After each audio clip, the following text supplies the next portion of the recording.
Сәлем достар. Сіздерге бүгін ЖД билетті қалай возврат жасау керек екенін айтамын. Оның үшін сіздерден личный кабинет, яғни өзіңіздің логин пароліңіз болу керек осы сайтқа кіретін. Ол болмаса, не болмасам, сіз билет алатын кезде сіз өзіңіздің email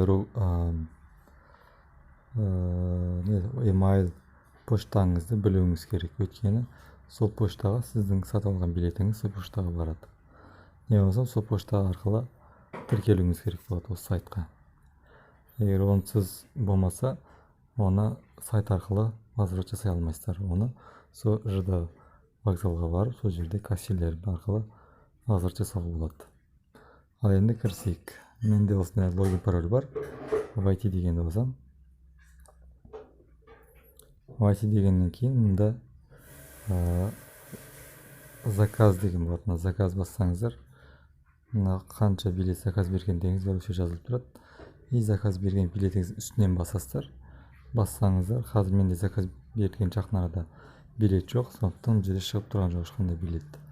Ал сіздерде жақында алған билетіңіз осы жерде шығып тұратын жерден. Соның үстінен бассаңыз, примерно мына жерлерде вернут билет деп жазылып тұрады. Возврат деген жазылмайды, вернут билет деп жазылып тұрады.